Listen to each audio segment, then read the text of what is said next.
ذکر حق کے نور سے روشن ہے اس کی صبح و شام، اس کے ہر گوشے میں گونجے حق تعالیٰ کا کلام، یہ ادارہ مجلس تعلیم القرآن جس کا نام۔ وسلام علی عبادہ الذین اصطفیٰ، اما بعد۔ اعوذ باللہ من الشیطان الرجیم، بسم اللہ الرحمن الرحیم۔ انا اعطیناک الکوثر فصل لربک وانحر ان شانئک هو الابتر۔ صدق اللہ العظیم۔ اللہم صل علی محمد عبدک ورسولک النبی الامی الکریم۔ یہ 30ویں پارے کی مشہور صورت شریفہ سورہ کوثر ہے، جو عام طور سے ہم اور آپ اپنی نمازوں میں الحمدللہ پڑھتے ہی رہتے ہیں۔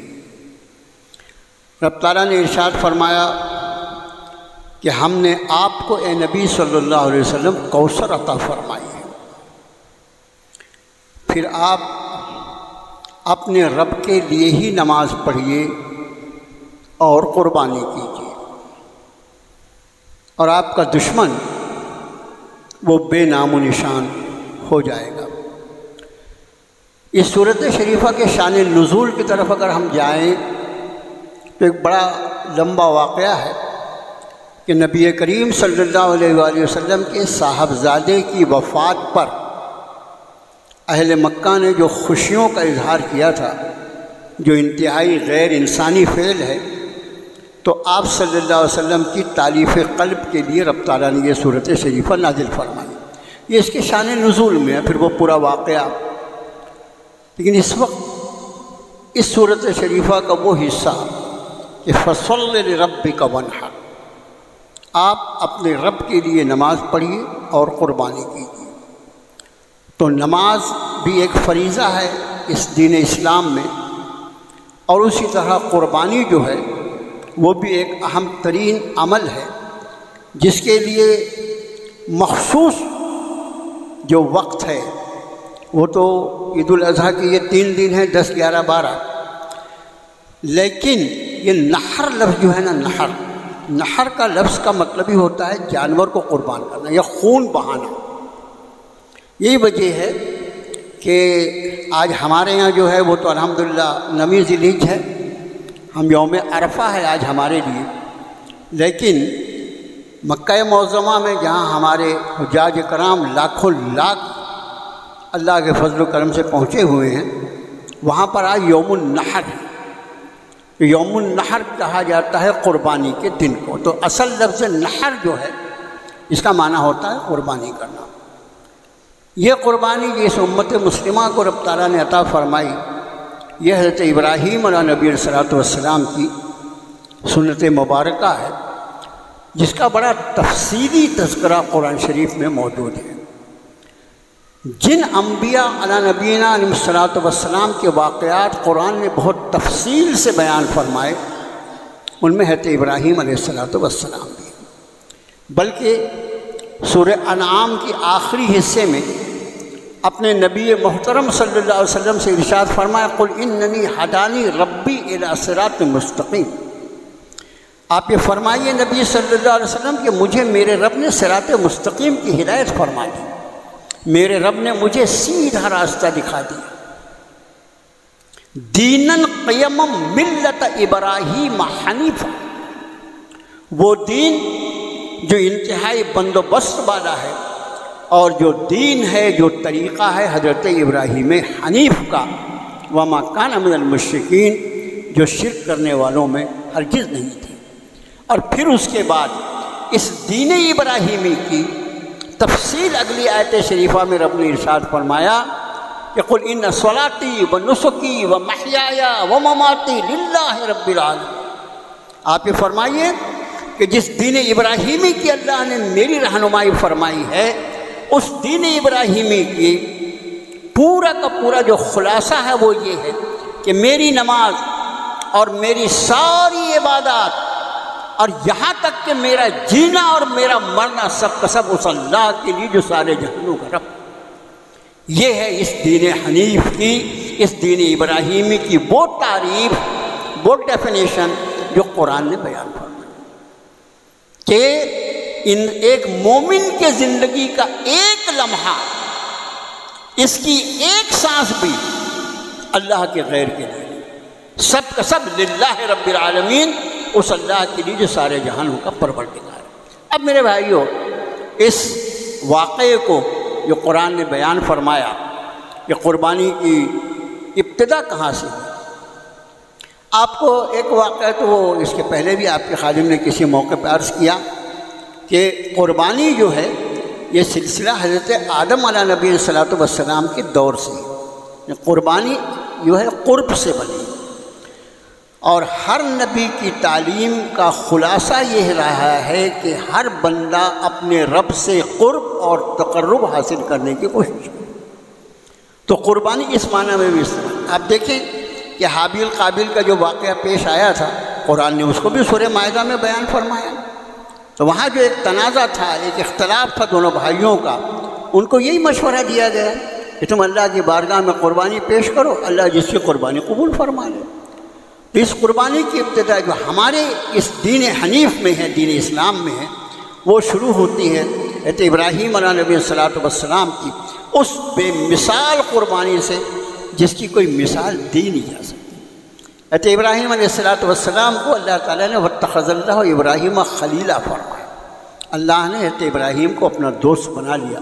کیا مقام ہوگا کسی فرد بشر کا جو انسان ہونے کے بعد اللہ تعالیٰ جس کو اپنی دوستی کے لیے قبول فرمانا۔ تو حضرت نے جو اپنے بیٹے کی قربانی پیش کی، اس کی تفصیل آپ کو معلوم ہے، اسی کی اور دوسری باتیں بھی عرض کرنی ہے۔ تو اس قربانی کے لیے رب تعالیٰ نے فرمایا ان ھذا لہو البلاء المبین، ہاں بے شک یہ بہت زبردست آزمائش ہے۔ ہماری آپ کی قربانی کوئی آزمائش نہیں ہے، تو چند پیسوں کو خرچ کرنا ہے اور ساری سہولتیں الحمدللہ موجود ہیں، لیکن وہ قربانی جو تھی جانور کی نہیں تھی، اپنے بیٹے کی تھی۔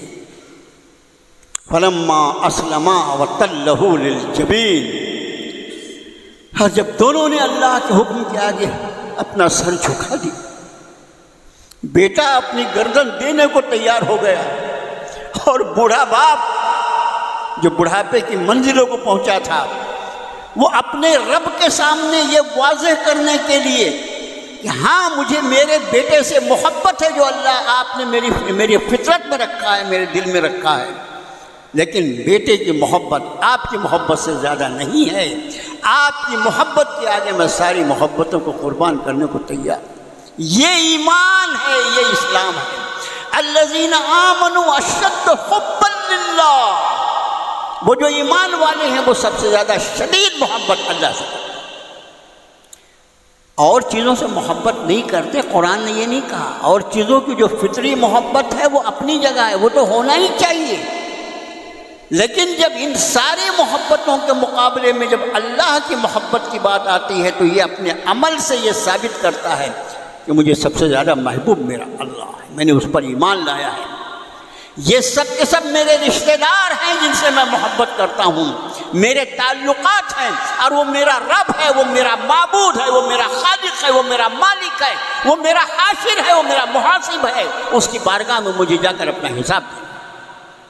اس لیے سب سے زیادہ محبت ایمان والا، قرآن نے کہا الذین آمنوا اشد حبا للہ، ایمان والے تو وہ ہیں جو سب سے زیادہ شدید محبت اللہ سے کرتے ہیں۔ تو حضرت ابراہیم نے یہ ثابت کر دیا کہ اسماعیل مجھے محبوب ہے، لیکن میرے رب سے زیادہ محبوب نہیں ہے۔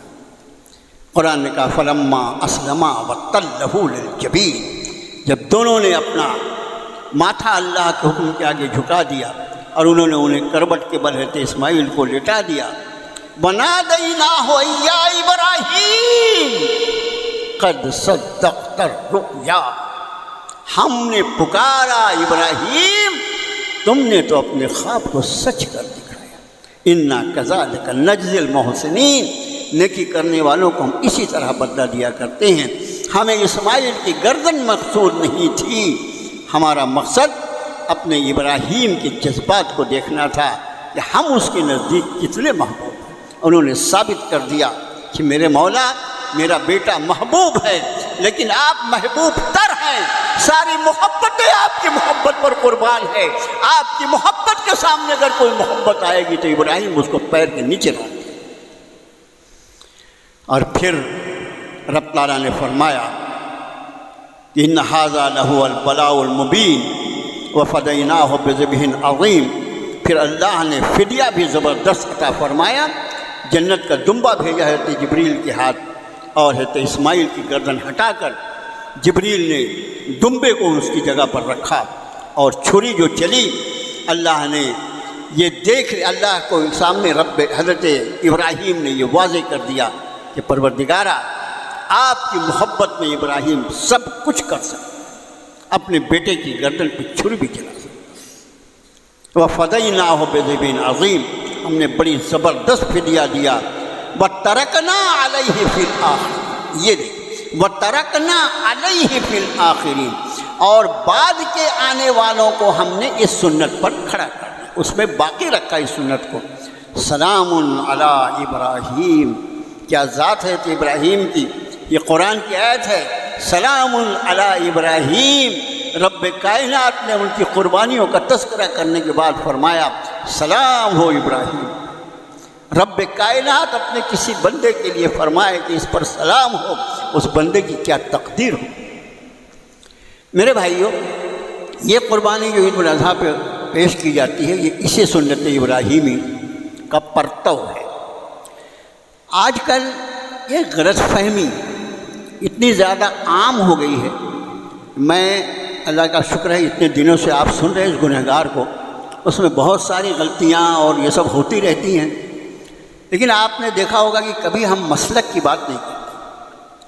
سنی، وہابی اور ان کا مسلک 8 رکعت تراویح 20 رکعت، کبھی آپ نے الحمدللہ 50 45 40 سال میں کبھی آپ نے نہیں سنا ہو، اور یہ کوئی کرنے کی بات بھی نہیں ہے۔ یہ امت مسلمہ میں الگ الگ مسلک ہیں، جس کو جیسا عمل کرنا ہے کرے۔ ہمارے پاس تو اصل یہ ہے کہ بھئی اللہ کی کتاب بنیاد ہے، نبی کریم صلی اللہ علیہ وسلم کی ذات والا صفات جو ہے یہ بنیاد ہے، اور آدمی اپنے آپ کو اس کے مطابق عمل میں ڈالے۔ دیکھیے یہ جو سوشل میڈیا ہے اس میں بہت سارے بھلائی کے پہلو بھی ہیں اگر ہم استعمال کرنا چاہیں تو، ورنہ اس میں برائی کے پہلو زیادہ ہیں۔ ہمیشہ خیال رکھو بھلائی کے پہلو جو ہیں اس میں ہیں، لیکن اس کے مقابلے میں برائی کے پہلو زیادہ ہیں۔ اس وقت کی نسل انسانی کو تباہ کرنے میں، ہندو مسلمان کا سوال نہیں ہے اس میں، نسل انسانی کو تباہ کرنے میں ایک بہت بڑا رول جو ہے وہ اس موبائل کا ہے، سوشل میڈیا کا ہے، اور اس میں پھر وہ مختلف چیزیں جو چلتی ہیں وہ آپ مجھ سے زیادہ بہتر جانتے ہیں۔ اس سوشل میڈیا میں جیسا میں نے عرض کیا کچھ اچھی چیزیں ہوتی ہیں، جیسے حج بیت اللہ لائیو دکھایا جا رہا ہے کہ بھئی یہ حجاج کرام جو ہیں یہ عرفات میں جمع ہیں، یہ مزدلفہ جا رہے ہیں، یہ ہو رہا ہے وہ ہو رہا ہے، احرام باندھے ہوئے اتنے لاکھ لوگ، بیت اللہ شریف دکھائی دے رہی ہے، وہاں کا نماز دکھائی دے رہی ہے، وغیرہ وغیرہ۔ اس پہ اس سوشل میڈیا میں دیکھو ہمارا ایک طبقہ ہے، بہت افسوس کے ساتھ، مجھے بہت ہی افسوس ہے مجھے اس عنوان پہ بولتے ہوئے، میں دل کے درد کے ساتھ یہ عرض کر رہا ہوں کہ ہمارے ہاں جو فقہا ہیں وہ 4 مشہور مسلک ہیں، فقہ حنفی ہے، شافعی ہے، مالکی ہے اور حنبلی ہے، اور اس کے بعد ہمارے مسلمانوں میں ایک طبقہ اور بھی ہے جو اپنے آپ کو غیر مقلد کہتے ہیں۔ بھئی ہم کسی امام کی تقلید نہیں کرتے، کوئی بات نہیں ہے، آپ براہ راست اللہ کے حکم کو مانو، جناب رسول اللہ صلی اللہ علیہ وسلم کی تقلید کرو، لیکن اپنے آپ کو دیکھ لو کہ اپنے اندر صلاحیت ہے کیا اس کی۔ ہم جن لوگوں کی تقلید کریں، جیسے ہم لوگ عام طور سے ہم حنفی المسلک، تو حنفی المسلک جو ہے وہ امام ابو حنیفہ رحمۃ اللہ علیہ اور اس مسلک کے علماء کے جو مسائل استخراج کیے ہوئے اس پر عمل پیرا ہوتے ہیں، اور اصل میں یہ ہمارا عمل کتاب و سنت پر ہے۔ ہر حدیث کو پڑھ کے ہم اس کا مطلب سمجھ لیں، یہ ہماری اوقات نہیں ہے، یہ ہماری اوقات نہیں ہے، اس لیے ہم نے علماء کے لیے کہ بھئی یہ فلاں علماء جو ہیں یہ گروہ یہ مختلف مسائل میں ہماری رہنمائی فرمائے، یہ قرآن و سنت کا کیا مزاج ہے۔ تو یہ جو 5واں ایک طبقہ ہے جو اپنے آپ کو غیر مقلد کہتا ہے، ان کا بھی اپنا ایک وہ ہے، وہ کسی امام کی تقلید نہیں کرتے، اس لیے ان کو غیر مقلد کہتے ہیں۔ بعض لوگ ان کو اہل حدیث بھی کہتے ہیں، وہ یہ کہتے ہیں کہ ہم حدیث شریف پہ براہ راست عمل کرتے ہیں۔ ان کے یہاں ایک خاص بات آپ دیکھیں گے کہ ہر چیز کم سے کم دکھائی پڑتی ہے، ان کا مسئلہ کہ میں نے کہا کسی پر کوئی نقد یا خدا نہ خواستہ کسی توہین کرنا مقصود نہیں۔ افسوس کے ساتھ عرض کر رہا ہوں کہ چاروں جو ائمہ ہیں ان کے یہاں نزدیک تراویح 20 رکعت ہے، چاروں کے نزدیک، اور یہ مسلک جو ہے ان کے 8 رکعت میں کام چل جاتا ہے، 8 رکعت تراویح، 8 رکعت پڑھیے۔ ہماری مسجد میں بھی آج اگر کوئی 8 رکعت پہ سلام یہ چلا جاتا ہے، ہم اس کو مرے کہاں جا رہا ہے، پڑھا بھی 20 رکعت، کبھی الحمدللہ کبھی کوئی نہیں کرتا۔ اسی طرح سے کئی ایسے میں 3 طلاق اور 1 طلاق، ان کو 3 طلاق نہیں 100 طلاق بھی ایک ہی طلاق دیکھتی ہے۔ کتنا خطرناک مسئلہ ہے بھائی، کتنا خطرناک مسئلہ ہے۔ قربانی کے معاملے میں آج کل سوشل میڈیا پر انہوں نے ایک دیکھیے، ہم یہ عرض کر رہے ہیں ہم نے جس مسلک پر عمل پیرا ہونا ہے، لیکن اس مسلک کو اس طرح ہم پیش کریں کہ باقی سارے مسالک غلط ہیں، یہ زیادتی ہے، ظلم ہے۔ آپ نے دیکھا ہوگا اس گنہگار کے لیے کبھی ہم نے اس بات پر کبھی کوئی تقریر کی نہیں۔ اب اس وقت لوگ سوال کر کر کے کان پک گئے ہمارے فون اٹینڈ کرتے کرتے، انہوں نے چلا دیا لوکل اس کے اوپر سوشل میڈیا پر کہ پورے خاندان کی طرف سے ایک قربانی کافی ہوتی ہے، پورے خاندان کی طرف سے ایک قربانی۔ یہ جھوٹ ہے یہ بات۔ اس کے لیے جو حدیث شریف وہ پیش کرتے ہیں، اس حدیث شریف کا میں آپ کو مفہوم سناتا ہوں۔ ایک مرتبہ ایک روایت ایسی ملتی ہے کہ اللہ کے رسول صلی اللہ علیہ وسلم نے 2 مینڈوں کو قربانی دی، 2 مینڈے۔ پہلے مینڈے کو قربان کر کے ذبح کر کے آپ نے فرمایا اے اللہ یہ میری طرف سے، اور دوسرے مینڈے کو ذبح کر کے آپ نے فرمایا اے اللہ یہ میری امت کی طرف سے۔ یاد رکھنا ذرا، جتنا مسائل رہیں تو جتنا بولا جائے اس سے زیادہ نہیں سمجھنا۔ ایک مینڈے کو ذبح کیا، آپ نے فرمایا اے اللہ یہ میری طرف سے۔ اسی حدیث کو یہ لوگ پیش کرتے ہیں، جو لوگ کہتے ہیں کہ ایک بکرا پورے خاندان کی طرف سے کافی ہوتا ہے، جو انتہائی غلط بات ہے۔ دوسرے مینڈے کے لیے آپ سرکار نے فرمایا کہ یہ اے اللہ یہ مینڈا میری امت کی طرف سے۔ اب اس سے ان کی دلیل دیکھو، ان کی عقل دیکھو۔ جب اللہ کے رسول صلی اللہ علیہ وسلم ایک مینڈا پوری امت کی طرف سے ذبح کر سکتے ہیں، تو ہمارا ایک بکرا اپنے خاندان کی طرف سے کیوں نہیں ہو سکتا؟ یہ ہے ان کی دلیل۔ اب دلیل بھی ایسی ہے کہ اگر اب سوال یہ ہے کہ تم محدث ہو، تم کو حدیث شریف سمجھنا آتا ہے، اور احادیث مبارک، اچھا کسی علم کے بارے میں آپ نے دیکھا کہ ایک انجینئر صاحب ہے جو خالی کتاب پڑھ کے انجینئر بن گئے، ایک ڈاکٹر صاحب ہے، بہت ساری ڈاکٹر کی خالی کتابیں تو اویلیبل ہیں نا مارکیٹ میں، ایسا ہوا؟ ایک ڈاکٹر بننے کے لیے اس کو کالج میں جا کر اساتذہ سے ڈاکٹری سیکھنی پڑتی ہے، انجینئر بننے کے لیے انجینئرنگ کالج میں جا کر اساتذہ سے انجینئرنگ سیکھنی پڑتی ہے۔ دین ہی اتنا سستا ہو گیا کہ تم نے اٹھایا کتاب حدیث شریف پڑھی اور محدث اعظم ہو گئے۔ میرے بھائیوں، یہ مسئلہ کہ سرکار نے پہلے مینڈے کے لیے فرمایا یہ قربانی اے اللہ یہ میری طرف سے قبول فرما دے، یہ وہی قربانی ہے جس کو ہم ہر ایک پر واجب کہتے ہیں کہ ہر فرد ہر مسلمان پر، عاقل بالغ پر جو صاحب نصاب اس پر قربانی واجب ہے۔ تو پہلی قربانی سرکار نے فرمایا یہ میری طرف سے، دوسری قربانی کے لیے سرکار فرماتے ہیں یہ میری امت کی طرف سے۔ ایک بات ہمیشہ خیال رکھو کہ ایک وقت میں ایک آدمی پر ایک فرض عائد ہوتا ہے، اور اس فرض کے پورا کرنے کے بعد اگر وہی عمل وہ کرے تو وہ نفل ہوتا ہے۔ کیسے؟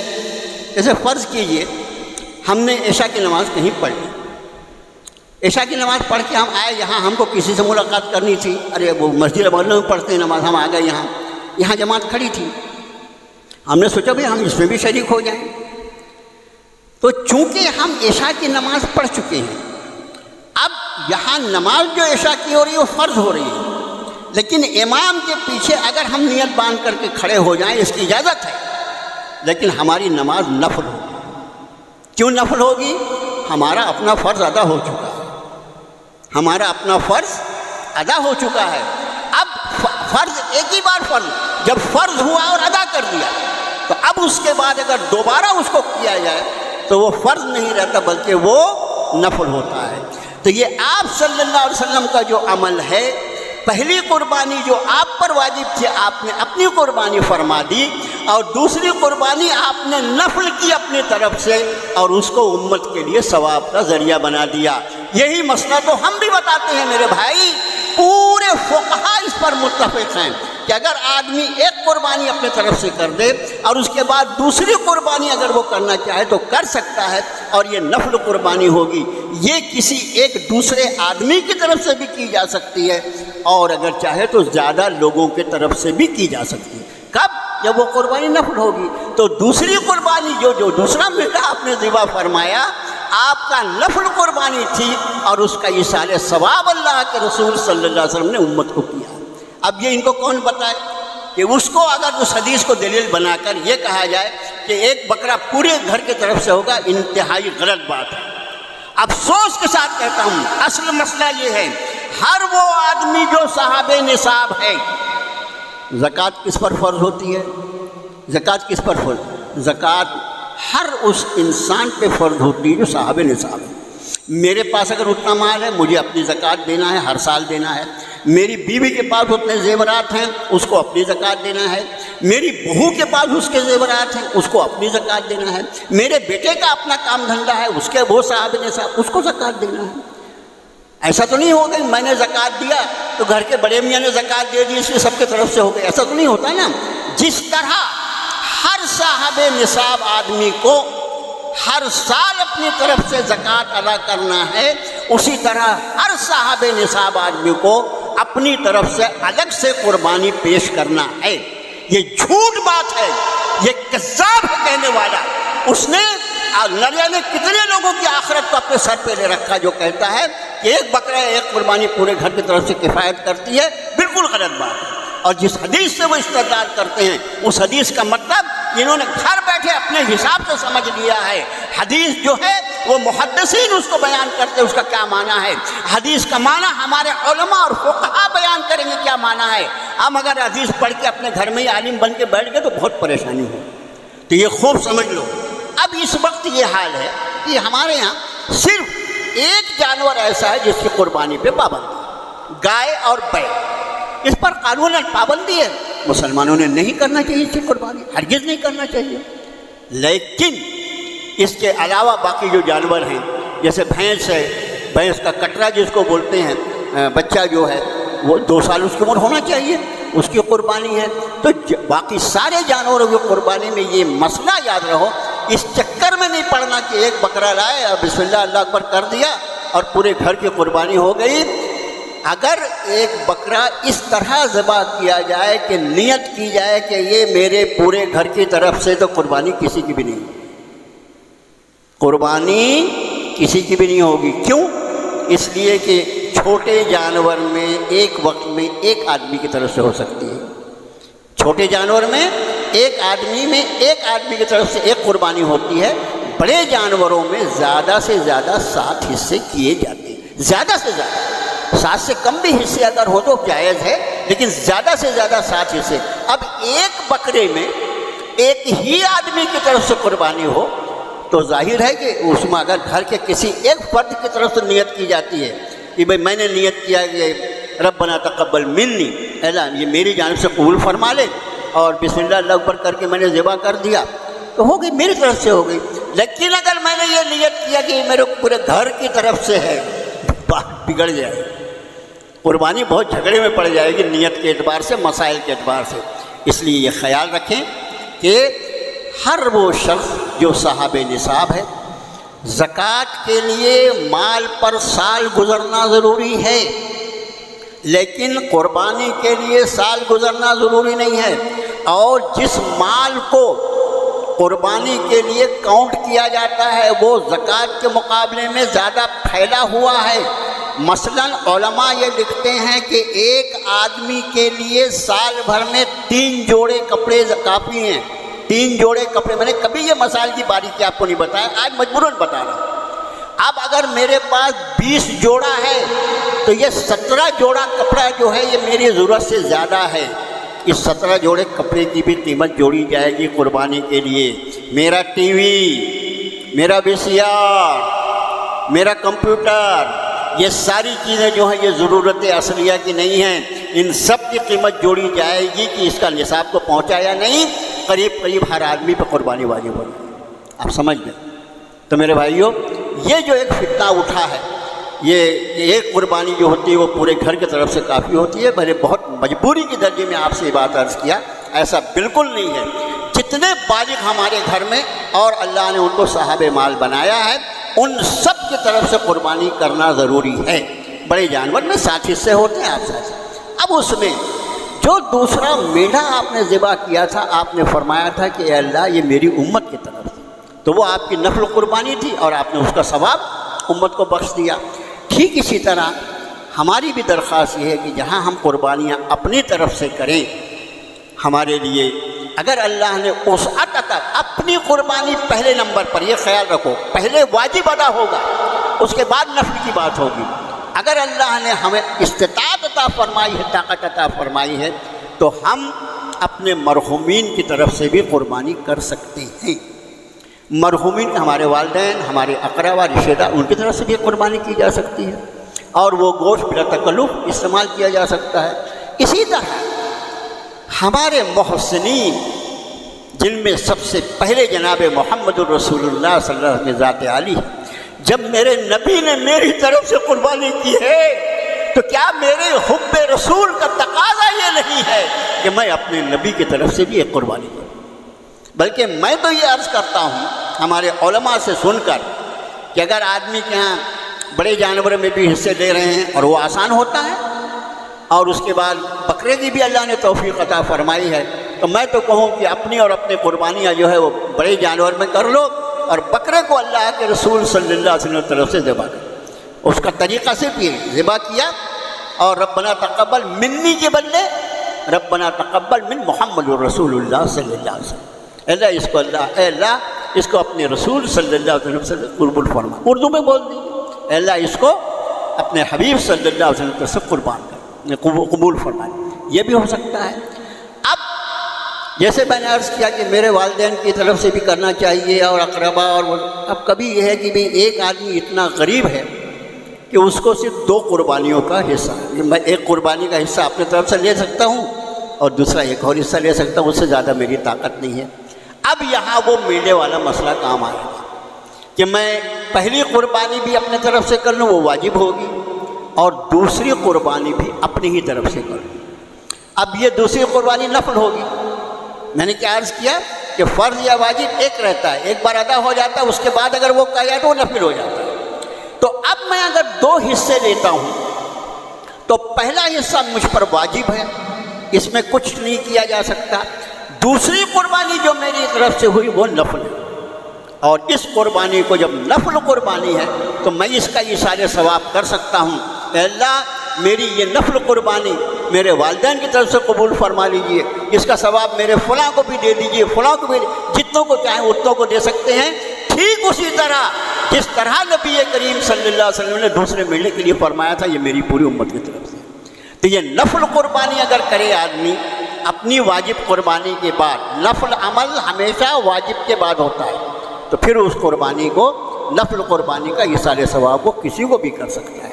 بس میرے بھائیوں اس کا خیال رہیں، پوری احتیاط کے ساتھ ہو، اور اس میں تکبیر تشریق جو ہے، یعنی آج فجر سے الحمدللہ فرض نماز کے بعد جو ایک مرتبہ ہم نے تکبیر پڑھی، یہ 13 تاریخ کی عصر تک چلتی رہے گی۔ قربانی کے دن 3 ہی ہیں، ان کا ایک اور فتنہ ہے، 13 کو بھی قربانی بالکل نہیں کر سکتے، 13 کو قربانی 10 11 بار۔ اب وہ بولتے ہیں تکبیر تو عصر تک پڑھتے ہیں، تو تکبیر سے قربانی سے کوئی تعلق نہیں۔ اگر تکبیر 13 کی عصر تک پڑھتے ہیں اور اس کی وجہ سے تم کہتے ہو کہ قربانی کی جا سکتی ہے، تو تکبیر تو آج بھی پڑھ رہے ہیں، آج قربانی کرتا کیا؟ آج قربانی کرتا ہے؟ ارے بابا کسی بھی شہر میں کہیں نہ کہیں نماز عید ہو جائے، پورے شہر میں کہیں نہ کہیں نماز عید ہو جائے، اس کے بعد ہی قربانی کی جا سکتی ہے۔ اگر کہیں نماز عید نہیں ہوئی اور کسی نے جانور ذبح کر دیا تو اس کی قربانی نہیں ہوئی، جانور تو حلال رہے گا لیکن قربانی نہیں ادا ہوگی، یہ شرط ہے۔ تو اس کا خیال رہے انتہائی احتیاط کے ساتھ یہ، اور گوشت کے ٹرانسپورٹیشن میں گوشت بانٹ رہا ہے آدمی، اس میں بھی احتیاط کرے۔ دیکھیے اللہ سے حفاظت، اللہ سے عافیت کی دعا بھی کرتے رہیں۔ فتین جو ہوتے ہیں ان کا کام ہی فتنہ پیدا کرنا ہے، جو شر پسند ہیں ان کا کام ہی شر۔ اللہ سے حفاظت طلب اور احتیاط ضروری ہے، کسی طرح کی بے احتیاطی نہیں۔ اور جن جانوروں پر پابندی ہے ان جانوروں سے آدمی احتیاط کرے، باقی جن جانوروں کے لیے اجازت ہے اس میں کوئی دو رائے نہیں ہے۔ اب میں نے پچھلے جمعے کو بتایا تھا کہ انہوں نے ایک آرڈر ایشو کر دیا تھا کہ 3 تاریخ سے 8 تاریخ بازار بند رہے گا، لیکن پھر انہوں نے واپس لے لیا۔ ان کو لوگوں نے تھوکا کہ کیا پاگل پن جیسے آرڈر ہے، واپس لینا پڑا ان کو۔ ابھی بازار کھلے ہوئے ہیں احتیاط کے ساتھ۔ اور آخری میں اعلان کر دوں نماز عید کا کہ انشاءاللہ نماز عید الضحیٰ کل مسلم گراؤنڈ میں صبح 7:30 بجے انشاءاللہ ادا کی جائے گی۔ صبح 7:30 بجے انشاءاللہ ادا کی جائے گی۔ 7 بجے سے انشاءاللہ کچھ باتیں عرض کریں گے۔ اگر خدا نہ خواستہ بارش ہو گئی، اس لیے کہ اتفاق سے عید ایسے دن آئی ہے جس دن سے بارش شروع ہوتی ہے 7 جون سے، اگر اللہ کا ایسا کوئی فیصلہ ہو گیا تو جیسا ہمیشہ ہوتا ہے ہماری نماز جو ہوگی وہ مسجد میں ہوگی، لیکن کھلا رہا موسم تو 7:30 بجے انشاءاللہ نماز عید کی جماعت ہوگی اور 7 بجے انشاءاللہ بیان شروع ہوگا۔ اللہ تعالی ہمیں آپ کو پوری امت مسلمہ کو اپنی حفاظت میں رکھے۔ وصلی اللہ تعالیٰ علیہ